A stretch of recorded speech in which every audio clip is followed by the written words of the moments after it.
을 따르는 사람은 육신의 일을 생각하나 성령을 따르는 사람들은 성령의 일들을 생각하느니라. 육신적으로 생각하는 것은 사망이나 영적으로 생각하는 것은 생명과 화평이니라. 육신적인 생각은 하나님과 원수가 되나니 그것은 하나님 법에 복종하지 않을 뿐만 아니라 실로 할 수도 없음이라. 그러므로 육신 안에 있는 자들은 하나님을 기쁘시게 할 수 없느니라. 아멘. 오늘 여러분 이 본문을 우리가 따라서 읽다가 보면 이게 육신 안에 있다는 것이 도대체 무엇이고, 또 생명 안에 있다는 것은 무엇이냐, 또 성령을 따라서 한다는 것은 무엇이냐, 이런 부분들이 서로 간에 연결이 되어서 정리가 안 되면 육신을 따라서 한다는 말도 함부로 우리가 정리하게 되고, 그러니까 성령을 따라서 한다는 말도 함부로 정리할 수 있으니까 오늘 이 내용은 우리가 귀담아 잘 정리를 할 필요가 있는 것이, 이 8장에 와서 우리가 구원이, 그러니까 로마서가 성경의 가장 핵심적인, 성경 전체의 아주 핵심 중의 핵심이라면 그 핵심 중의 핵심은, 로마서 중의 핵심 중의 핵심은 8장이 되다 보니까 이렇게 되는 거죠. 성경 전체로 봤을 때 로마서가 핵심이 되고 핵심 장은 8장이다 보니까 이 8장은 굉장히 중요한 장임에도 불구하고, 중요하다 보니까 사실은 복음이라는 설명을 전체를 아울러서 완성품, 그러니까 주변에 있는 모든 것을 다 이해를 하고 이 8장을 정확하게 지나가게 되면 우리가 성경이 말한 대로 구원을 이해하게 되는데, 이것을 어설프게 중간중간에 성경에 설명하고 있는 내용들을 다 정리가 안 된 상태에서 8장에 오면 이 8장은 중구난방이 될 수 있는 그런 이야기가, 왜냐하면 오늘 이런 이야기들이 막연하잖아요. 영을 따른다 혹은 육을 따른다, 이런 말들이 지금까지 이 말을 하기 위해서 쌓아왔단 말이에요. 기초를 쌓아왔단 말이죠. 그러니까 쌓아온 기초 위에 8장의 이 말이 딱 정리가 되면 성경이 말씀하는 대로 완벽하게 정리가 되지만, 이게 기초가 없는 상태에서 8장에 와서 이 내용을 설명하기 시작하는 순간 영이라는 말도 자기 마음대로 풀게 되고 육이라는 말도 마음대로 풀게 된단 말이죠. 또 하나, 이 8장은 굉장히 중요한 어떤 부분이 있냐면은 7장까지 올라왔던 이렇게 복음에 대한 설명을 이게 완성품으로 지금 정리를 하고 있는 거거든요. 그러니까 우리가 이제 흙 무더기를 쌓아놨다고 봤을 때 이렇게 기초부터 쌓아서 지금 8장은 제일 꼭대기 부분이다 보니까 이 밑에 있는 이 기초가 어떻게 쌓아져 있는가는 너무 중요한 것이겠죠. 그러니까 쉽게 말해서 이 문맥을 따라서 8장을 풀지 않으면 여기 있는 영을 따른다, 성령을 따른다 혹은 육을 따른다는 말들이 이상하게 퍼져나갈 수가 있으니까 우리는 지금까지 이 부분을 차곡차곡 잘 쌓아왔으니까 오늘 이 8장을 지금까지 설명했던 내용을 가지고 한번 생각해 보려고 하는데, 그러기 전에 오늘 이 내용을 좀 더 우리가 명확한 이해를 하기 위해서 몇 가지 성경 구절을 한번 참고할 필요가 있습니다. 자, 우리 한번 이 6절 후반부에 보면 영적으로 생각하는 것은, 이게 혼을 이야기한다 그랬죠. 생각하는 것은 생명과 화평이니라. 이게 너무 짤막하지만 여기에 선명한 답을 담고 있는데, 오늘은 저와 여러분들이 나누어져야 될 주제가 뭐냐면 생명. 오늘 이 얘기를 좀 기억해 주시기 바랍니다. 생명이 뭐냐 이거죠. 근데 여기 보면 생명과 화평이니라라고 했고, 이제 이 생명이라는 말이 오늘 주제가 그거다 보니까 우리 10절을 한번 보시죠.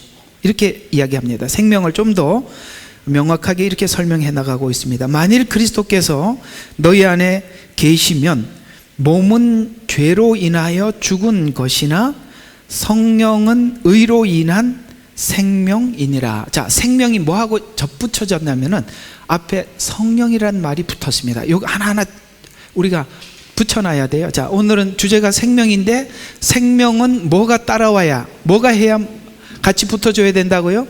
성령님이 함께 할 때 생명의 역사가 일어난다. 지금 성경은 이렇게 설명해 가고 있고요. 또 한 두 군데 더 볼 필요가 있어요. 11절 이어서 보시면 예수를, 자 이제 이걸 생명이라는 말을 이렇게 풀어나가고 있습니다. 예수를 죽은 자로부터 살리신 분의 영이 너희 안에 거하시면, 자 어디에 거하면?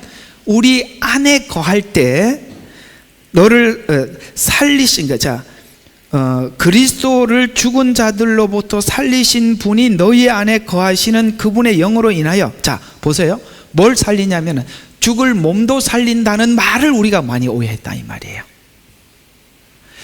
이제 이게 이제 지금 보편적으로 풀어져 있는 게 뭐냐면, 죽을 몸도 살린다는 말을 우리가 어떻게 풀어놨냐면은, 주님이 오시면 우리가 죽었다가 이제 주님이 오시면 부활체로 부활한다는 요 이야기밖에 못하면 지금 성경이 7장까지 얘기한 거는 아무 쓸모가 없는 거예요.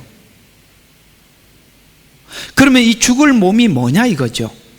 한 군데 더 보면 답이 딱 나옵니다. 13절 너희가 육신을 따라 살면 죽을 것이나 성령을 통하여, 자 몸의 행실을 죽이면 살리라. 몸이 나오는데 행실이라는 말이 딱 붙습니다.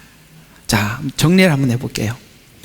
자 생명의 역사가 나타나려면 하나님의 영이 우리 안에서 역사하는 역사에 따라서 살아야 한다. 그러면 하나님께서, 예수님께서 죽으신 가운데 살리신 그분이 우리를 살리기는 살리시는데 어떻게, 무엇을 살리냐면은, 놀라운 역사가, 이게 웬 전화가 이렇게, 그렇구나. 예. 예. 자 그러면 우리 여기서 몸이라는 말을 할 때 이 몸은 죽은 행실이라는 표현을 해서, 지금 이것이 단순히 우리가 예수님이 오셔서 우리 육체가 부활하는 정도를 넘어서서 죽은 행실이라면 뭐죠? 우리의 삶의 변화, 행실을 바꾼다는 거예요. 지금 행실이라고 성경은 이렇게 가고 있고, 우리는 그냥 죽은 우리 육체가 살아난다 이렇게 표현하면, 여기 행실은 어디 갔냐 이 말이죠. 지금 하나님께서는 7장까지 설명을 단순히 우리 몸이 부활한다는 걸 설명하기 위해서 로마서가 그렇게 끌고 오지 않았어요. 계속 초점은 어디였냐면, 우리가 과거에 살았던 삶의 죄된 습성에서부터 돌이키는 것, 이걸 설명하기 위해서 7장까지 끌고 왔는데, 여기서 우리가 고린도전서 15장의 부활장에서 말하는 것처럼 단순히 육체의 부활에다가 초점을 맞춰버리고 나면 로마서는 흐지부지 돼버리는 거죠. 몸의 행실. 그러니까 하나님께서 우리를 구원하신 첫 번째 목적은 뭐냐? 우리가 완전히 하나님 앞에서 변화되는 것이지. 이 변화는, 사실 제가 이렇게 변화라는 표현을 쓰고 있지만 성경은 조금 더 정확하게 창조라는 표현을 쓰고 있다는 것입니다. 이거 수요일날 하면서 여러분들과 함께 나눴던 거 기억하시죠? 수요일이 아니고 목요일날 욥기 하면서 했던 것 같습니다. 창조. 왜요? 없던 거니까. 그러니까 여기서는 없던 거니까 여기는 죽음이라고 표현하고 있어요. 사실은 우리에게 선을 만들어낼 능력이 전혀 없었다고 성경은 그렇게 설명해 왔고, 하나님은 이 성령의 인도함을 따라서 살 때만이 우리가 죽은 행실에서 우리의 온전한 변화를 가져올 수 있다, 이렇게 설명을 하고 있는 게 오늘 8장에서 강조하는 것입니다. 그래서 오늘은 저와 여러분이 이 틀 안에서 오늘 이 주제로 여러분들과 함께 나눠보려고 하는데요, 제목을 이렇게 한번 잡아봤습니다. 여러분, 생명이라는 것은 환경만 주어지면 자라지요. 우리가 씨앗을 심어보면 물을 주고 땅이 있고 햇빛이 있고, 이렇게 하면 생명은 살 수밖에 없듯이, 마찬가지로 우리 안에 예수 그리스도께서 거하신다는 것은 생명의 활동이 있다고 말하는 겁니다. 단순히 아무것도 없는 게 아니라 여기에 생명의 활동이 있다는 것은 뭔가 엄청난 일들이 우리 안에 일어나고 있다는 것인데, 그것을 우리가 적극적으로 느끼는 사람도 있는가 하면 여기에 대해서 적극적으로 느끼지 못하는 경우는 신앙의 수준의 차이일 뿐이지, 우리가 신앙이 성숙하면 매일매일 삶 속에 하나님께서 우리 인생 속에 들어오셔서 많은 역사들을 하고 있는 것을 우리가 알 수밖에 없는데, 그러나 신앙이 얕으면 그것을 느끼는 강도가 약할 수밖에 없겠죠. 그러나 크든 작든 생명은 무조건 환경을 만들어주면 자라게 되죠. 그러려면 분명히 오늘 이 여건을 만들려면 하나님의 영이 우리 안에 들어와서 그걸 우리가 하나님과 교제하고 교감이 일어날 때 우리 안에는 끊임없이 생명의 역사가 나타나는데, 어떤 생명의 역사요? 우리의 죽은 행실들, 죽은 행실들이라고 한다면 성경이 반대되는 우리의 어떤 죄된 행실들이 이제는 그건 예수 안에서 죽고 그 다음에 예수 안에서 다시 살아나는 이런 일들이 우리 그리스도인 안에서 일어날 수밖에 없지 않냐라고 오늘 이 8장이 말씀하고 있는 것입니다. 그래서 오늘은 제가 내내 이렇게 설명을 하는 내내 여러분들 삶 속에서도 하나님께서 여러분의 삶 속에 역사하셔서 이런 생명의 활동이 일어날 수 있도록 여러분들이 하나님 앞에 환경만 열어놓으면 여러분에게 그 일이 일어나는 거예요. 중요한 것은 생명은 환경만 되면 일어나는 일들이니까. 자, 이 부분을 가지고 5절에서 8절 두 번째 시간입니다. 저번 주에는 좀 부정적인 측면을 말씀드렸고 이번에는 생명이라는 긍정적인 측면을 함께 나누어 보도록 하겠습니다. 자, 그러면 우리가 영을 따라 계속 살면 어떤 결론에 도달할까? 우리가 이제 최종 목적지를 한번 보고 가면, 야, 우리도 여기까지 갈 수 있겠구나, 이런 생각을 할 수 있겠죠? 자, 우리 지난주 설명했던 것 잠시 한번 정리하고 지나가 보겠습니다. 지난주에는 우리가 육신을 따라 사는 것과 영을 따라 사는 것의 부정적인 면, 즉 육을 따라 산 결과를 통해 영을 따라 살아야 한다는 권면을 살펴보았습니다. 우리가 하나님 안에서 일어나는 생명의 역사가 뭐냐라는 것을 우리는 체험을 안 해본 거다 보니까 설명을 하기가 어렵죠. 그러면은 이쪽을 설명을 하면 돼요. 우리가 어둠에 살았을 때가 어땠느냐라고 설명하면 정확하게 반대 지점이 되니까, 우리 어둠에서 살았던 것은 과거에 했던 일이니까, 그죠? 그러니까 우리가 빛을 한 번도 못 본 사람이, 빛을 한 번도 본 적이 없는 사람이 어둠 속에만 살았어요. 근데 이 어둠 속에 살았던 사람에게 빛을 설명을 하려면 이게 굉장히 어렵죠. 우리는 생명의 역사라는 게, 인간은 태어나서 죽음을 향해서 가기 때문에 사람이 점점 어떤 소망, 생명, 이런 것들이 우리가 나이가 들면 들수록 그런 것들은 없어져 가는 거잖아요. 근데 우리가 그리스도 예수 안에서는 생명의 역사가 나타나니까 우리가 나이가 들면 들수록, 그 다음에 세월이 흐르면 흐를수록 우리가 생명의 역사가 나타나기 때문에 우리에게는 소망이 생기잖아요. 저쪽은 소망이 없어져 가는 거고 이쪽은 소망이 생기잖아요. 그러니까 이런 것들이 우리가 어떻게 이해가 되느냐 하면은, 소망이 없어져 가는데 소망이 생기는 건 완전 반대 지점에 온 거잖아요. 이쪽은 없어져 가는 거고 이쪽은 있어져 가는 거니까 이 반대 지점에, 그러니까 성경은 이렇게 모든 것을, 의를 설명하기 위해서는 죄를 설명을 하고 빛을 설명하기 위해서는 어둠을 설명을 해야 되는 거예요. 왜냐하면 우리는 부정적인 곳에 있었기 때문에 부정적인 것을 인정을 하고 그 절망의 깊이만큼이나 우리에게는 소망을 가져오게, 이게 복음이지 않습니까?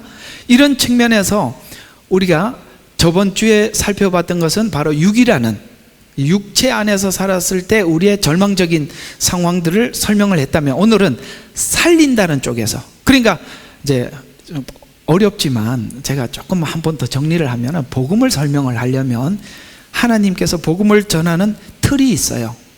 첫 번째 성육신, 예수님의 오신 것, 그 다음에 그분의 생애, 그 다음에 그분의 죽으심, 그 다음에 그분의 부활하심, 그 다음에 부활하시고 승천하셨죠. 승천했다는 증거가 성령님이 오신 겁니다. 내가 가면 성령님이 오신다고 했으니까 성령님이 오신 것은 하나님 우편에 앉아 계신다는 거예요. 그러면 한 가지 남았죠. 재림만 남아 있습니다.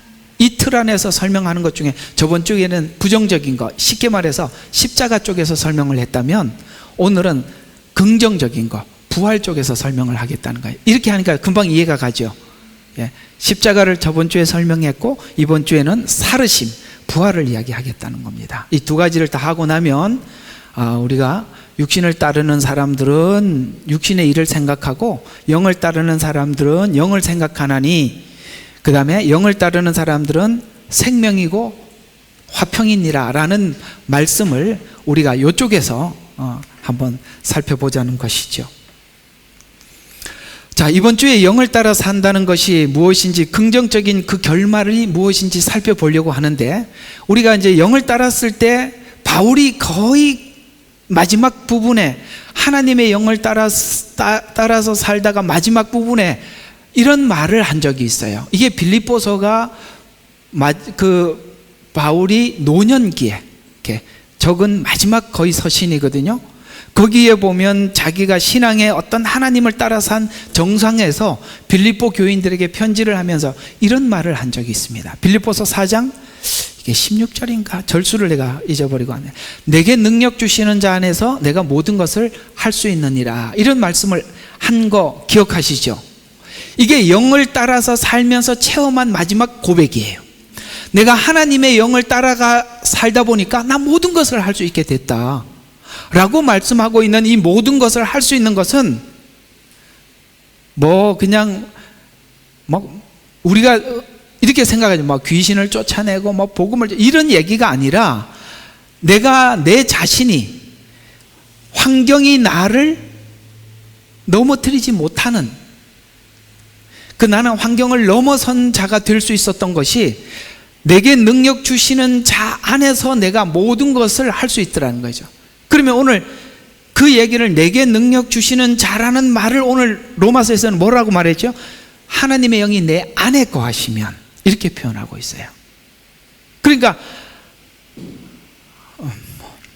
그렇게 하지 말고 계속 설명하는 게 더 빠를 것 같아요. 자, 그래서 우리 그 앞에 있는 이야기가 뭐예요? 내가 배고픔에 처할 줄도 알고 배부름에 처할 줄도 알고 높음에 처할 줄도 알고 낮음에 처할 줄도 알고 하다가 내게 능력 주시는 자가 그 다음 절에 나오는 거거든요. 그러니까 우리가 인간이라는 것이 그렇습니다. 우리가 환경을 초월을 하지 못하는 게 우리 인간이에요. 환경에 매일 수밖에 없는 우리잖아요. 그죠? 배고프면 배고픈 대로 우리가 그 배고픔 때문에 하나님 앞에 원망할 수도 있고, 배부르게 하면 그것 때문에 또 하나님을 등한시할 수도 있고, 하나님이 높여놓으면 그것 때문에 교만할 수 있고, 낮춰놓으면 그걸로 인해서 우리가 비굴해질 수도 있는데, 바울은 그걸 초월했다는 거예요. 이제 이 빌립보서는 빌립보 교인들이 바울이 감옥에 갇혀 있을 때 찾아왔을 때 바울이 그들에게 나는 비천에 처할 줄도 알고 높음에 처할 줄, 부름에 처할 줄도 안다는 이 말은 사실은 그 방문한 사람들한테 되게 기분 나쁜 이야기예요. 왜 기분이 나쁘냐면은 이 빌립보는 먼 지역에 있었어요. 지금 바울은 로마 감옥에 있어요. 근데 로마 감옥에까지 사람들이 요즘으로 말하면은 영치금을 넣어주러 온 거거든요. 그 감옥에서 얼마나 고생하실까. 그래서 이것저것 챙겨 갖고 온 거예요. 그런데 내게 능력 주시는 자 안에 나는 예수 안에 모든 것이 부요하고 내게 능력 주시는 자 안에 모든 것을 할 수 있다. 좀 이렇게 주려고 그러다 좀 그렇잖아, 그죠? 그 먼 거리를 와서 도와주려고 왔는데, 그래서 나는 아무 꺼리낌이 없다, 이렇게 얘기를 하고 있는 거예요. 이해가 가요? 그러니까 지금 빌립보 감옥 속에 있지만 나는 모든 것을 할 수 있다는 거예요. 왜냐하면 이 감옥이 나를 여기 이 환경이 나를 묶지 못하더라. 나는 낮음에 처할 줄도 알고 높음에 처할 줄도 알고, 나는 이게 그리스도와 함께 있으면 내가 안에 있으나 밖에 있으나 나는 환경을 초월했다. 지금 성령을 따라 사는 사람들은 지금 우리 메시지가 하고 싶은 이야기가 뭐죠? 여러분들이 그 환경에 매이지 않고 환경을 초월한 삶을 살 수 있다는 거예요. 우리가 뭐 때문에 항상 믿음이 우리 신앙이 낮을 수밖에 없냐면 환경 안에서 하나님 앞에 원망이 일어나고 교만이 야해지고 그걸로 인해서 하나님 앞에 늘 씨름하잖아요. 하나님 안 주면 안 주는 대로 왜 안 주냐고 그러고 주면 주는 대로 우리는 변질돼 가고, 그래서 우리는 환경에 너무 지배를 많이 받아요. 그러면 우리가 성령을 따라 산 경험의 마지막 결과물이 뭐라고요? 내게 능력 주시는 자 안에 모든 것을 할 수 있다고 해서 우리는 환경을 초월한, 이해가 가요? 그러니까 그 선교지의 오지에 가서도 살 수 있는 거고, 모든 상황을 극복할 수 있는 거예요. 그러니까 여러분들이 상황이 여러분들을 얽어매지 못하도록 하나님께서 훈련시키는 과정 속에 있는 거죠. 그러니까 여러분들이 그걸 환경을 뛰어넘는 믿음이 되면은 이제 여러분들이 결국은 성령을 따라서 살았을 때 나타나는 열매가 오늘 이 바울이 고백한 것처럼 이렇게 될 수 있다는 거죠.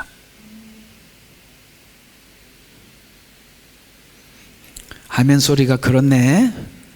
이해가 가죠? 예. 온라인 성도님들도 아멘을 하셔야죠. 자, 그래서 이번 시간에 우리 신자들이 생명의 지배를 받는다는 말의 뜻을 살펴보려고 하는데, 그 생명은 예수님을 의미하는데요, 로마서 5장 10절에 보면 이렇게 말씀하고 있습니다. 우리가 원수가 되었을 때 하나님과 화해하게 되었으니 더욱더 화해하게 된 우리는, 자, 그의 생명으로 구원받게 되리라. 그의 생명이 뭐죠? 예수님이 죽었다가 살아난 것. 그러니까 이것이 2000년 전에 예수님께서 죽었다 살아났던 일들이 예수님에게 일어난 일이고, 또 우리가 예수님을 우리 안에 모셔드렸다면 우리 또한 우리 안에서 일어나야 할 일들이라 라고 말씀하고 있는 거예요. 그러면 죽어야 될 게 뭐죠? 저번 주에 말했죠. 부정적인 거, 우리 죄들. 살아나야 할 것이 뭐죠? 하나님 안에서 일어날 일들. 이게 성령의 열매라고 말씀을 드렸지 않습니까? 이런 일들은 우리 의지로는 일어날 수 없는 일이고 오직 그리스도 예수 안에서만이 일어날 수 있는 일이라고 말씀하고 있죠. 그래서 생명으로 인하여 구원받게 되리라는 말은 영을 따르는 자들은 생명을 가지고 있고 생명의 지배 아래에 있다는 뜻에서, 그래서 예수님께서 십자가에서 죽으셔서 구원하셨던 구원이란, 예수님께서 죽으심으로 화목제물이 되셔서 화목된 후에 그의 사심으로 인해서 우리도 살게 되었다. 그러니까 예수님이 살았던 일이 예수님만 사는 일이고, 우리가 나중에 죽어서 부활하는 이게 아니라 그 일들이 우리 일상 속에 계속 일어나도록 하나님이 그렇게 하셨다는 거죠. 이제 우리가 지금 전하는 복음은 단순히 예수님 오셔서 천국 가자, 우리 몸이 부활하자, 이런 이야기밖에 안 전해서 실제 우리 삶의 옛 행실이 죽고 그리스도 안에 있는 성품이 살아나는 일들을 주님은 매일 하고 있는데, 이 부분에 대한 설명이 성경은 그걸 말하고 있는데 그게 끊어진 상태에서 우리 믿음은 정말 천국 가는 믿음 이외에는 아무것도 없다면, 사실은 우리가 그냥 예수님 믿어서 천국 가는 믿음을 갖기 위해서 성경이 우리에게 설명을 하려면 성경이 이렇게 두꺼울 필요도 없고요, 이스라엘이라는 한 민족을 택해서 그렇게 긴 역사를 통해서 하나님을 증언할 필요도 없어요. 그렇잖아요. 이 내용들은 전부 다 우리 육체가 부활해서 천국 가자는 이야기보다는 우리의 죄된 근성, 이 행실을 버리고 그리스도를 닮아가기 위해서는 우리가 어떻게 해야 되는가를 설명하기 위해서 성경은 설명하고 있는데, 가장 핵심적인 것이 뭐냐? 예수 그리스도 안에서 죽고 예수 그리스도 안에서 살아야만이 그 일이 일어난다는 얘기를 하고 있는 것이고, 그 일이 여러분의 매일매일 일상 속에 하나님이 찾아오셔서 그 일을 하고 있다는 사실을 우리가 이렇게 배우고 그렇게 하나님을 믿어 나아갈 때 여러분에게 그 일이 일어나는 거예요. 지금 성경은 그 얘기를 하고 싶은 겁니다. 그래서 그의 생명 안에서 구원을 얻게 되리라가 되는데, 자, 그럼 이 원어로 조금 더 깊게 보면 그의 사심이라는 거죠. 예수님의 부활하신 이 사심이라는 말은 그의 생명 안에서로 기록되어 있는데, 그의 생명 안에 있다라는 말은 원어로 보면 그의 통치 아래에 있다는 거예요. 그래서 성경은 예수님이 우리의 왕이라고 말씀하는 거예요. 왕과 백성은 지배자와 지배받는 자라는 뜻인데, 주님이 우리 왕이 되셨다는 거예요. 사사기 엊그제 설명 한번 했죠. 예. 사사기가 그거예요. 왕이 되신, 지배 아래에 있다. 또 하나는 뭐죠? 그의 영역 안에 있다는 것보다 더 큰 힘, 그냥 그늘 아래에 있다는 것보다 역동적인 힘이 작용하고 있다는 거예요. 가만히 여러분들의 삶을 한번 가만히 생각해 보세요. 하나님께서 우리 생애 속에 들어오셔서 뭔가 엄청난 힘을 작용하고 있다는 것을 우리가 조금씩 느끼다가 나중에, 그런데 우리가 신앙이 예민해지면 그것이 순간순간 느껴지는 거예요.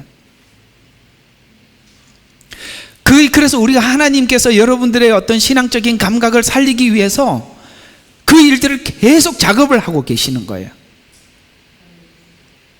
그걸 여러분들이 예민하고 민감하게 지금 많이 느끼고 있는 거예요. 그걸 느끼려면 사실은 복음이 살아있어야 그 일들을 우리가 느낄 수 있는 것입니다. 그래서 역동적인 힘이 작용하는 곳이라는 뜻입니다.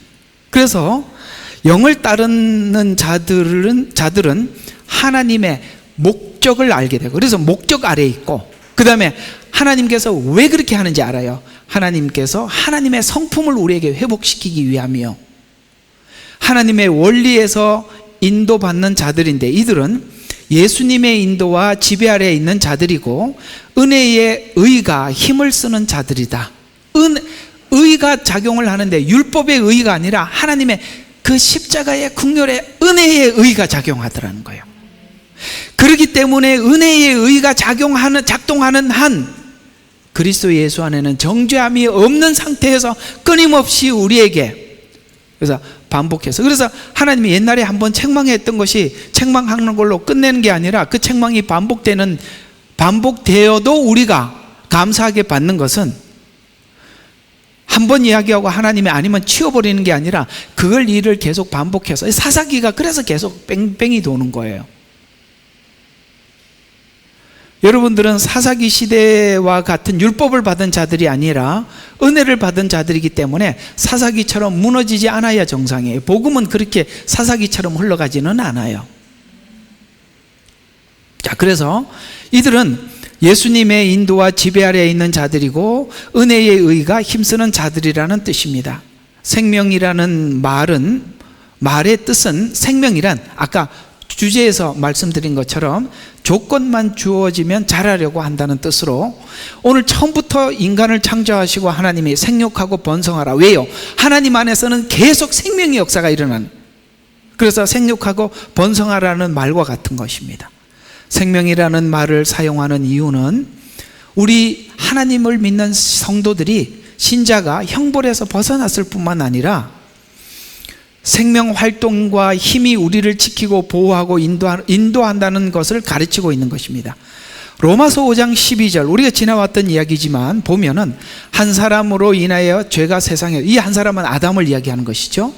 들어오고 그 죄에 의해서 사망이 왔으니 그리하여 모든 사람이 죄를 지었으므로 사망이 모든 사람에게 전달되었느니라. 로마서 5장 15절은 그 범죄와는 다르지만 그 값없는 선물도 그러하도다.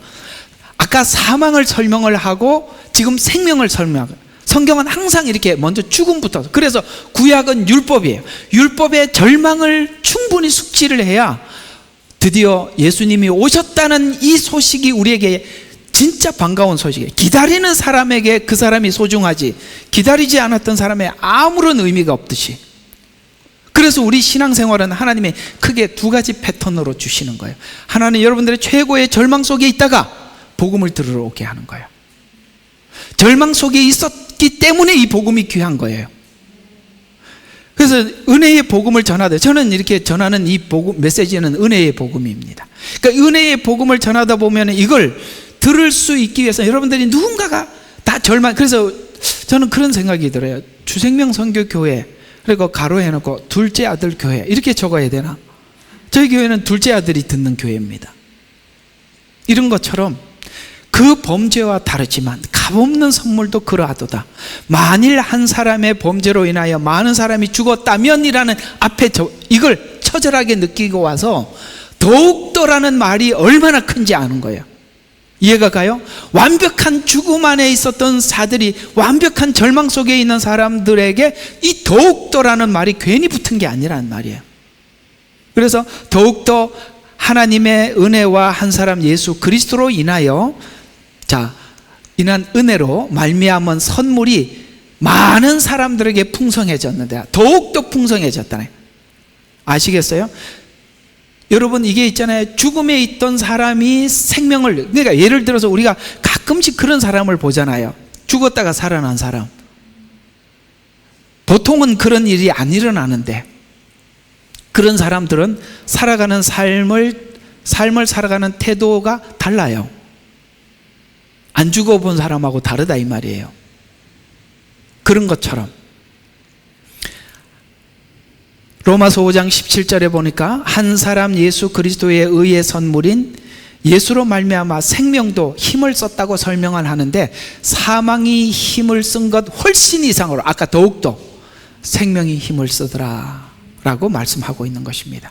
그래서 여러분들의 회개의 깊이가 깊을수록 그 회개만큼 우리가 성숙하는 게 아니라 회개보다 훨씬 이상으로 성숙하는 거예요.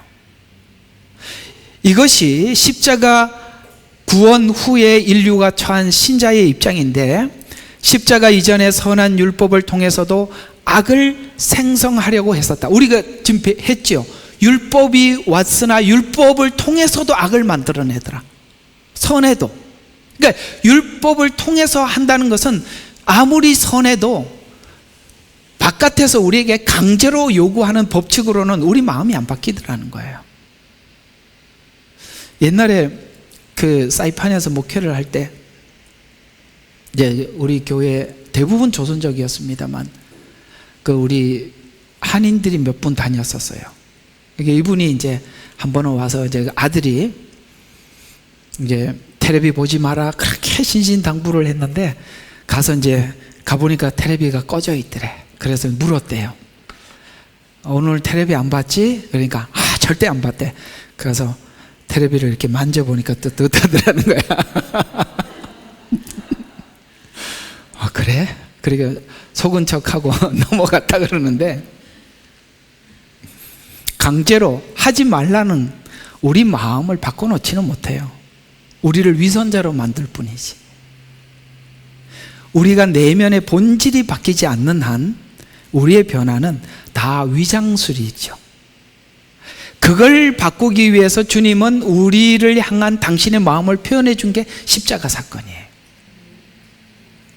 그러니까 십자가가 우리에게 하는 것이 뭐냐면 십자가 이전에 율법을 통해서도 선한 율법이 이게 분명히 선과 악을 하나님이 정확하게 구분해서 우리에게 전달해 준 것도 이걸 가지고도 우리는 악행을 하더라. 그래서 악을 생성하려고 했었어요. 그러나 십자가 이후에 생명과 성령의 법이 죄와 사망의 법을 이겨서 이제는 이렇게 율법이 우리에게 적용하는 게 아니라 생명의 법이 적용하도록 아들이 십자가에 죽어서 부활해서 우리에게 끊임없이 우리가 죄책감도 뭘 만들더라? 생명을 만들더라.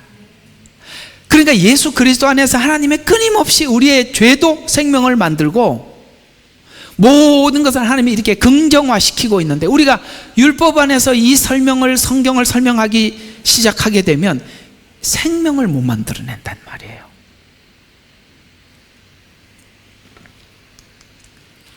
이제 누구를 주인 삼았는가에 따라서 누가 힘을 쓰고 있는가가 달라지는 것입니다. 신자는 구원받은 후 생명의 법이 작동하여 역동적 관리 아래에 있습니다. 5장 18절 로마서 5장 18절은 생명의 한 사람으로 인하여 의롭다함을 받았다. 예수 그리스도의 공로로 이제는 정죄를 넘어서서 의와 생명으로 인도받았다는 것인데 십자가의 은혜는 죄로부터 깨끗함을 넘어서 어디까지 가더라? 영광으로 가는 것까지 들어와 있다는 거예요. 성경은 로마서는 설명을 하면서 이렇게 설명을 하고 있습니다. 부르신 이가 의롭게 하시고, 그렇죠? 부르신 이라는 말은 선택이라는 거예요. 그리고 불러서 우리를 의롭게 하시고, 의롭게 된 자들을 성화를 시키시고, 이렇게 나와야 되는데 그게 없어요. 영화롭게 하느니라. 지금 그 얘기입니다. 죄로부터 깨끗함을 넘어서서 하나님은 우리에게 영광을 준비하고 있다는 거예요. 영화롭게 하느니라. 그럼 우리는 하나님 앞에 이렇게 묻죠. 그럼 하나님, 그러면은 왜 성화가 빠져 있습니까? 하나님이 작정해 놓은 거라는 거예요. 오늘 저녁에 그 얘기를 좀 하겠습니다.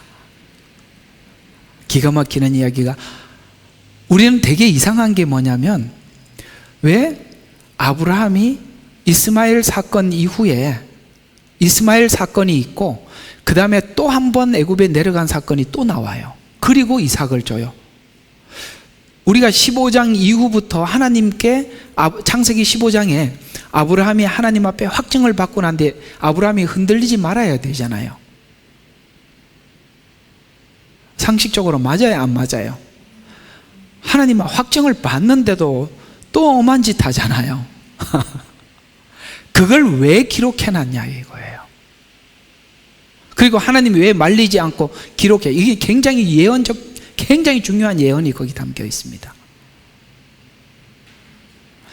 영화롭게 하느니라라는 말은, 부르시고 의롭게 하시고 영화롭게 한다는 말이 바로 나오는 이유는, 아브라함이 이스마엘을 낳았던, 다시 애굽에 날아갔던 상관없이 이삭은 주는 거예요.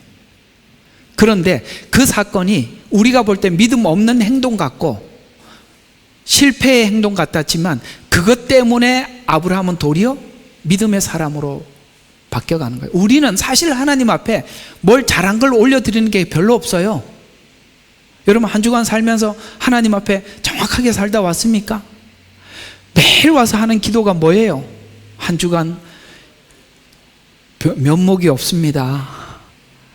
어째 제가 이렇게 살다 왔는데, 그래도 그냥 왔으니까, 뻔뻔하게 왔으니, 제가 뻔뻔하게 오는 이유도 다 우리 하나님 이 십자가 은혜 때문에 저는 담대하게 왔을 뿐이니 그저 그냥 받아줘. 이거 지금까지 해오고 살았잖아요. 다음 주 또 할 거잖아. 그렇죠? 그게 뭐냐면, 아브라함이 중간에 이스마엘을 낳았던 사건들이 하나님과 상관이 없었다는 거예요. 왜? 당신이 계획한 거예요. 근데 아브라함은 하나님을 의식하고 있었기 때문에 그런 사건이 있음에도 불구하고 그는 생명의 역사로 다시 믿음이 성장하는 것으로 다가왔지, 그것으로 하나님 앞에 퇴짜 맞지 않았다라는 설명을 해주기 위해서 그 사건을 집어넣은 거예요. 그러니 여러분들이 예수님이 우리 주인이 된다는 게 얼마나 기가 막히느냐, 은혜가 우리를 주관한다는 말이 얼마나 큰 건지 아셔야 돼요. 그래서 구원 후 성도들은 생명의 목적을 가지고 있는데, 그래서 생명의 원리가 로마서 5장에서는 생명의 원리를, 생명의 지배력의 원리를 설명하고 있고, 6장에서는 방향을 설명하고 있어요. 어떻게 통치하는지, 그리고 그 생명이 어느 방향을 향해서 가는지를 설명하는 게 5장, 6장인데요. 6장 4절에 보면 생명의 의로움, 새로움에서 행하게 하려 함이라 라는 추진하는 방향을 설정하고 있다. 의를 향해, 그 생명은 의를 향해서 가는 길이다. 10절은 죄에 대해서 단번에 죽었고 하나님께 산자로 여기고 계속 살아라. 그러니까 너가 율법은 딱 심판을 하고 정죄해서 우리는 죽었다, 하나님 앞에 더 나설 면목이 없다, 이렇게 하고 우리가 주저앉게 만들잖아요. 그러지 말고 산자로 여겨라. 너는 살아났으니까 애굽에 내려갔다 다시 올라오고, 이스마엘을 낳더라도 쫓아내고 다시 내게 돌아와라. 아시겠어요? 산자로 여기라는 거예요. 그러면 산자로 여기며 사는 사람에게는 절망이 있어요? 없지요. 그러니까 여러분들은 7전8기고 넘어져도 일어서고, 넘어져도 하나님이 주시는 또 뭔가의 은혜를 붙잡고 또 일어나는 거예요. 이름이 은혜라서 참 좋네요. 계속 은혜라는 단어를 써 좋습니다. 근데 이것이 이제 단번에 죽었고 하나님께로 산자로 여겨라. 그러니까 단번에 죽었다. 예수님이 거기서 죽었다. 그래서 이것이 성경이 제시한 생명의 원리입니다. 하나님과 원수된 것이 사망이고 화목이 생명이라고 말하고 있습니다. 이것이 생명의 방향인데요. 생명을 주신 하나님이 성도를 향해서 요구하는 요구가 이런 차원에서 요구하고 있는데, 에베소서 4장 7절, 17절에서 20절은 더 이상 다른 이방인들처럼 뭐라고요? 허망한 마음으로 행하지 마라. 허망, 이게 뭐죠? 허망하다는 것은 목적 자체가 공허하다는 거예요. 이방인들이 가지고 있는 허망한 목적지는 뭘까요? 대부분은 그냥 자기 육체의 안일함을 위해서 세운 목적일 것입니다. 근데 이게 다 소용이 없는 게 뭐냐면, 우리가 이제 저희들도 이제 60이 넘었잖아요. 이게 하다 보니까 우리 위에 이제 60 중반, 70, 70 중반 이런 사람들이 눈에 자꾸 들어와요. 그러니까 가끔씩 그런 생각이 들어요. 이렇게 지팽이 끌고 이렇게 겨우 다니는 거 보면, 우리 사모님도 자주 그래, 옆에서 우리도 나이가 들면 정말 저래도 되나? 그게 보여요. 옛날에는 젊었을 때는 그게 안 보였는데 그게 보이더라고요. 우리가 아무리 큰 꿈을 가지고 살더라도, 모든 걸 소유하고 살더라도 허망할 수밖에 없는 것은 하나님이 정해놓은 법칙 때문에 그래요. 죽으리라. 이 죽음의 법칙에서는 누구도 예외는 없어요. 이렇기 때문에 우리 인간이 세우는 이 모든 소망들은 결국은 허망할 수밖에 없어요. 그 이방인이라는 것은 하나님이 없는 자들이 세운 모든 목적은 허망하다. 그래서 허망한 마음으로 행하지 마라. 그의 마음은 완고함 때문에, 그 허망하고 완고하니까 이걸 돌이킬 마음이 없는 거예요. 그러니까 완고함 때문에 그들 안에 무지를 통해서, 왜요? 이상하게 사람이 죽음이라는 것을, 죽음이 있다는 것을 알면서도 죽음을 잊고 사는 게 또 인간이에요. 참 희한하죠? 나는 그 나이 드신 노인네들 70, 80대 다 된 사람들이 그 욕심을 부르는 거 정말 이해가 안 가요. 그 붙잡고 있으면 뭐 하겠어요? 이상하게도 허망한 욕망을 가지게 되면 완고해지고, 그게 왜 그러냐면은 하나님을 모르는 이 죽음과 부활에 대한 심판이나 이런 것들에 대한 무지해서 그렇다. 이렇게 성경은 정확하게 지적을 하고 있어요. 그래서 완고하고 그들 안에 있는 무지를 통하여 하나님의 생명에서 멀리 떨어져 있고, 하나님의 생명은 이렇게 작동을 하고 있는데 이 생명 안에 들어오지 못하더라. 이런 것들이 못하게 만들어서 하나님의 생명에서 멀리 떨어져 있고, 그들의 명철, 지혜와 지식을 모아서 판단하며 살아가는 모든 것들의 결정이 명철에서 나오는 건데, 명철이 하나님을 아는 지혜가 없으니까 모두 하는 게 무식하더라는 거예요. 명철이 없더라. 그래서 명철은 어두워졌으며, 이상하게도 점점 이 감각은 상실해서 자신을 방탕에 내어주어 욕심으로 모든 불결한 것을 행하는데, 그걸 그렇게 해서 받아들이게 되더라. 그러나 너희는, 이 세상 사람들은 그랬지 않냐? 사실은 우리가 하나님을 몰랐을 때도 그렇게 살았는데, 지금 오늘 에베소서에서는 우리에게 말하기를, 신자인 우리에게 그러나 너희는 그리스도를 그렇게 배우지 아니하였느니라. 그래서 생명에서 떠나 있다가 구원을 얻은 자가 되어서 새 사람을 입으라고 하는데, 이렇게 해야 구원이 확정된다는 것이 아니라, 새 사람이 되었기 때문에 새 사람답게 살라라는 거예요. 그러나 너희는 그리스도를 그렇게 안 배웠다. 새 사람답게 사는 것은 어떻게 얻어진 것인가 하면, 진리가 그 안에 있는 것 같이. 진리가 어디 있어요? 하나님의 영이 우리 안에 있다는 것은, 아까 그 사람들은 왜 허망해요? 진리가 없으니까 어두워졌잖아요. 그러나 진리가 우리 안에 있는 것 같이 진리를 소유한 자가 되었기 때문에, 또 너희는 그 안에서 고침을 받았고, 그 상태가 구원받고 고침받고 예수 안에 있는 상태다. 이런 과정을 통해서 너희는 그리스도의 것이 되었는데, 고린도전서 1장 30절에는 너희는 그분께로 나서 그리스도 예수 안에 있고, 주께서는 하나님께로부터 나셔서 우리 안에 지혜와 의와 거룩함과 구속함이 되셨으니 기록된 바와 같이 자랑하는 자는 주 안에 자랑해라. 왜냐하면 주님 안에 있으니까 뭐가 생기더라? 지혜가 생기더라.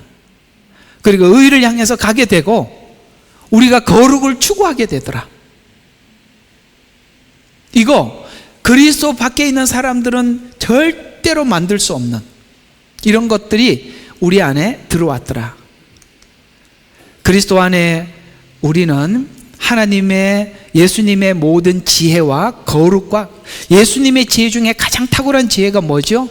예수 안에 죽으면 산다는 지혜예요. 왜 사람들이 자기 걸 못 내놓죠? 이것을 다시 얻을 수 있을까 말까에 대한 확신이 없으니까 못 내놓죠. 우리는 내놓을 수 있는 것이 하나님께서 주님 안에 죽은 자들이 생명을 얻고 돌아올 줄로 알기에 우리는 우리 자존심도 내려놓을 수 있고 우리 욕심도 탐심도 내려놓을 수 있는 것이죠. 그래서 거룩, 지혜, 구속 그 자체입니다. 그분 안에 들어가면 이건 주님 안에 있는 사람들은 누구나 소유하는 것이다. 이것이 성경이 말하는 구원이고 구원받은 위치입니다. 그래서 우리는 오늘 주님께서 얘기하는 핵심의 내용이 뭐냐? 이미 주셨다. 산자로 여겨라. 그리스도 예수 안에서 산자로 여겨라. 그래서 이미 주셨다는 것으로 신앙생활을 하는 것입니다. 그러니 이걸 받고도 네 힘으로 신앙생활을 하려고 하지 말라는 거예요. 아니 이쪽에 주님 안에 들어가면 죽고 살고 이런 일들 계속 일어나는데 이거는 포기하고 내 힘으로 하는 이게 지금 뭐예요? 예수님 죽으시면 우리에게 아무 의미가 없잖아요. 에베소서 4장 17절과 19절에 보면 이방인처럼 허망한 마음으로 행하지 말라. 너희 마음이 완고해져서 하나님 때 아까 읽었던 그거죠. 방탕에 내어주면 욕심으로 불결한 것을 행하게 된다. 그래서 자기 힘으로 하지 말으라는 얘기인데 자기 힘으로 하면 하나님의 지혜의 힘, 능력이 나타나지 않아. 아시겠어요? 하나님을, 예수님을 체험하지 않아. 우리가요, 보세요. 하나님의 힘으로 하니까 아브라함이 이삭을 낳고도 이스마엘을 낳고도 뭡니까? 하나님을 도리어 믿게 되잖아요. 하나님의 힘으로 하면 실패도 생명을 만들어내는 거예요. 자기 힘으로 하면 이것은 실패하고 끝나는 일이에요. 그러니까 우리가 예수 안에 있다는 것은 여러분의 모든 걸 동원해서 하나님께서는 생명의 역사들을 만들어가는 거예요. 근데 우리가 자기 힘으로 했을 때는 이 생명의 역사가 나타나질 않아요. 이게 다르다 이 말이에요. 그러니까 성경은 자꾸 예수 안에 성령을 따라 영을 따라 이런 말들이 참 중요한 이야기인데 이걸 우리가 실제 우리 삶 속에 체험으로 받아들여지려면 여러분이 여러분 자신을 하나님 앞에 계속 내어주는 일을 하고 하나님 안에서 얻어지는 경험들을 체험들을 우리가 계속 누리게 될 때 우리는 점점 이 부분에서 그래서 성경은 은혜 안에서 강해지라는 거예요. 그래서 너희는 지금 그리스도 밖에 있는 자가 아닌 그리스도 안에 있는 자들이기 때문에 이 생명과 감각은 구원을 얻으면서 받은 선천적으로 받은 이게 여러분들이 예수를 믿는 순간 이게 다 받은 것이다 이 말입니다. 이것은 원래 처음 창조될 때부터 불변의 존재로 우리 인간은 불변의 존재는 아니었죠. 이건 예수 안에서 일어난 일이에요. 처음 창조에서는 이게 없었어요. 뭐가 있었죠? 처음 창조에서는 우리에게 있어요. 우리 책임이 우리에게 있어서 먹지 말라 먹는 날에는 죽으리라고 하신 말씀은 지킬 때 죽지 않았지만 어기면 죽는 일이지만 그러나 예수 안에서는 죽어도 사는 일들이 주님이 그렇게 바꿔놨다 이 말이에요. 예수님을 영접하여 성도가 되면 영혼을 가지고 다시 거듭 태어납니다. 성도는 영원성을 원래 태생적으로부터 얻은 것이 아닌 예수님 때문에 얻은 축복들입니다. 구원 얻은 후 복은 예수님과 함께하고 생명을 얻고 생명으로 사는 것을 믿으라라고 말씀하고 있습니다. 신자가 된다는 것은 예수님과 함께 하는 것이고 생명을 얻는 것이고 생명을 생성하는 삶을 살게 되었음을 믿어라. 그래서 생명의 역사를 생성해서 내라. 왜냐하면 이 일은 신자 안에 이미 일어난 일들이다. 사실은 제가 이 설명이 하기가 쉬운 게 아니에요. 여러분들이 최소한 이 복음에 대한 이야기들을 차츰 차곡차곡 들어왔기 때문에 이야기를 한 것이지, 아마 이 복음에 대한 기초가 안 쌓인 사람들인데 이 이야기를 하면은 진짜 잠 올 겁니다. 전혀 이해가 안 돼요. 그러나 성경이 가장 중요하게 하고 있는 이야기가 이 내용이에요. 네, 여러분들이 이 내용을 알아들을 수 있어야 이 복음이 주시는 가치가 여기까지구나라는 것을 알게 되는 것입니다. 신앙이 성숙한다는 것은 생명이 있는가 없는가의 싸움이 아니라 생명이 힘을 쓰고 활동할 수 있는 상황을 만들어 채우는 채움. 그래서 아까 말씀드린 우리가 뭔가를 하는 게 아니라 그 생명이 역사할 수 있도록 계속 그 환경을 열어주는 거예요. 아시겠어요? 그러니까 정말 여러분들이, 저는 이렇게 참 많이 봐요. 네, 제가 이렇게 목양을 하면서 많은 분들을 지켜봤지 않습니까? 그러니까 하나님께서 많은 분들에게 어떤 생명의 활동을 하고 하는 뭔가를 주기 위해서 딱 하는 순간 너무 이렇게 사람들이 그 순간 그걸 딱 이렇게 닫아버리는 분들이 제일 안타깝습니다. 거기서만 딱 열면 되는데 사단이 그 은혜를 딱 주기 직전에 딱 무슨 일을 하냐면은 가장 치명적인 그 사람의 약점을 공격을 해요. 항상 보면 거기에서 넘어지거든요. 그러면 그걸 강하게 드라이브를 하면 거기서 딱 넘어져요. 근데 이걸 아셔야 돼요. 우리가 한번 그걸 놓치면 무슨 일이 일어나느냐면은 아예 여기서 제외가 되든지,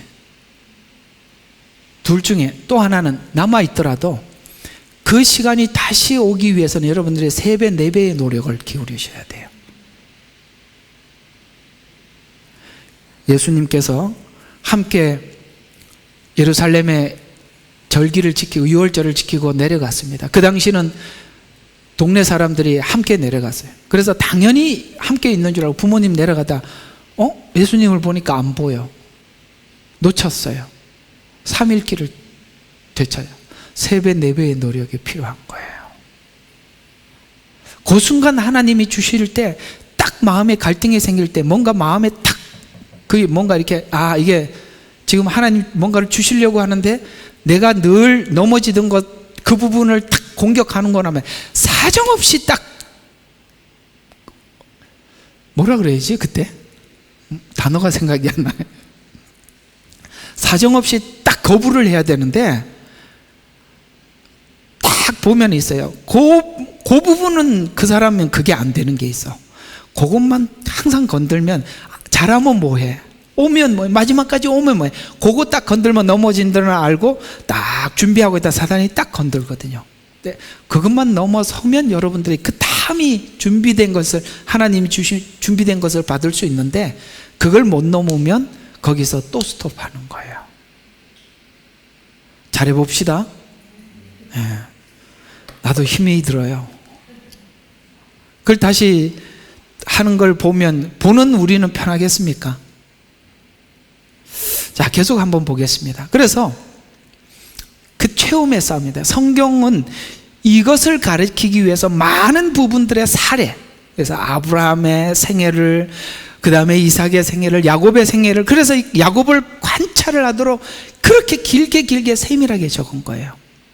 그가 이래서 나갔고 이래서 속았고 이렇게 돌아왔고, 아시겠어요? 자세히 기록한 겁니다. 왕들의 이야기를 왜 적었겠어요? 그들이 이렇게 해서 실패자고 이렇게 해서 하나님 앞에 세워졌고, 이 이야기들을 그렇게 인물을 통해서, 사건을 통해서, 역사를 통해서 설명을 했던 것입니다.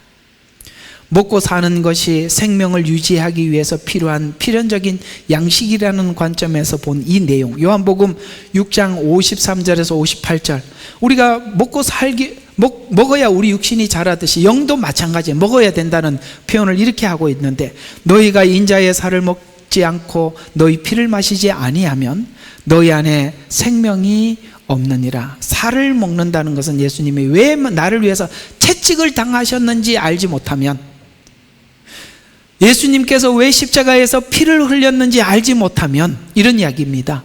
그것을 우리가 계속 되새기지 않으면 우리에게는 생명의 역사가 계속, 그러니까 우리에게 결국은 이 생명의 역사는 주님을 깊이 묵상할 때 나타나는 것인데, 내 살을 먹고 내 피를 마시는 자는 누구든지 영원한 생명을 가졌나니 내가 그를 마지막 날에 살리리라. 이는 내 살은 참된 양식이요 내 피는 참된 음료니라.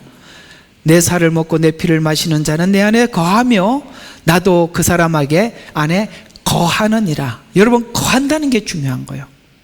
밖에 있는 게 아니라 거하는 거예요. 거한다는 얘기는 함께 교제한다는 얘기요, 함께 모든 것을 상의한다는 것이고 그런 것들인 것입니다. 살아계신 하나님께서 나를 보내셨고 내가 아버지로부터 말미암아 사는 것 같이 나를 먹는 그 사람은 역시 나로 말미암아 살리라. 이것은 하늘에서 내려온 빵이라. 너희 조상이 만나를 먹고 죽은 것과 같이 아니하니 이 빵을 먹는 자는 영원히 살리라. 이 말을 대신해서 죽으신 이를 언급하고 살과 피를 먹는 것은 순환의 피를 넘어서서 피와 살은 참된 양식과 음료를 설명하여 살아가는 데 필요한 에너지가 예수님 안에서 나온다고 지금 주님은 말씀하고 있는 거예요. 여러분들의 삶의 에너지가 주님을 묵상하는 데서 나오는 거고 그분과의 교제 속에서 나온다. 우리가 먹어야 육체가 힘을 쓰듯이 영적으로 주님과 교제 안에서 에너지가 나온다, 이렇게 말씀하고 있는 것입니다. 예수님 안에, 예수님 십자가 은혜는 단순히 속죄를 넘어 살아가는 에너지가 공급하신다가 담겨 있어요. 성도는 죄 가운데 생명을 얻었을 뿐만 아니라 이제는 성숙하는 데까지 갈 것입니다. 나로 인하여 살 것이라는 말이 그 말입니다. 성도는 영을 따라 살게 되고 보호받고 인도받으며 그 뜻을 향해 갈 것입니다. 그렇게 될 줄로 우리는 사실 하나님의 믿으라는 이야기는 이걸 믿으라는 거예요. 이걸 믿으라. 예수 믿고 천국 가는 걸 믿으라는 게 아니라 예수님을 믿으라니까요. 왜 천국이 더 강조가 됩니까? 예수님을 믿으라. 결론입니다. 영을 따라 살았던 성숙하게 된 고백이 빌립보서 4장 10절과 12절에 보니까 내가 주 안에 크게 기뻐하노니 이는 이제 너희가 나를 생각했던 것이 마침내 다시 살아남이라. 너희가 비록 생각은 하였으나 너희에게 기회가 부족하였도다. 내가 궁핍함으로 말하는 것이 아니니 이는 내가 어떤 처지에도 스스로 만족하는 법을 배웠기 때문이라. 나는 비천에 처할 줄도 알고 풍부에 처할 줄도 알며 모든 처지와 모든 일에 있어서 배고픔과 배부름과 배고픔과 풍부함과 궁핍함을 다 뭐라고요? 줄쳐놓으라고요. 배웠대요. 이거 갑자기 생기는 게 아니라 체험을 통해서 반복해서 얻어지는 거래. 그래서 배워놓으라. 바울이 수많은 1차, 2차, 3차 선교 여행을 다니면서 배운 게 뭐예요? 이걸 배웠대요. 배우는 거예요. 그러면서 이렇게 말합니다. 내게 능력 주시는 그리스도를 통하여 내가 모든 것을 할 수 있느니라. 내 삶을 공급하는 분이 하나님임을 알게 되었다라고 고백하는 것입니다. 살아가는 힘과 사역의 힘의 공급을 주님으로부터만 받더라. 멋있죠? 영을 따라 산다는 말이 이런 이야기입니다. 영을 따라 살면 생명의 역사가 나타나고 여러분이 죽은 행실로부터 새로워지고 오늘 성경이 말씀하는 대로 하나님이 기쁘시게 하는 아들, 딸이 된대요. 어때요? 한 주간 좀 도전해 보시겠습니까? 물론 지금까지 도전을 해왔죠. 그러나 오늘 이 본문의 말씀을 여러분이 들으시고 좀 더 적극적으로 하나님 앞에 도전하는 한 주간이 되시기를 주의 이름으로 축원합니다. 기도하겠습니다. 하나님 아버지, 은혜를 감사합니다. 그렇습니다. 오늘도 이 귀한 말씀을 통해서 우리에게 생명의 말씀을 전하시니 감사합니다. 그저 생명의 말씀이라는 것이 막연한 생명의 말씀이 아니라 예수 그리스도가 내 안에 있을 때 이런 생명의 역사가 나타나듯이 아버지 하나님, 로마서를 통해서 우리의 삶의 체질이 바뀌어지는 은혜가 있게 하여 주시옵소서. 아버지 하나님, 로마서 8장에서 말씀하고자 하는 말, 강조하는 말, 영을 따르는 것, 생명을 따르는 것, 하나님, 이것이 우리의 막연한 신앙생활이 아닌 실제적인 신앙생활이 되게 해 주시옵소서. 오늘도 귀한 말씀을 잘 소화하게 될 줄로 믿습니다. 예수 그리스도의 이름으로 기도드렸습니다. 아멘.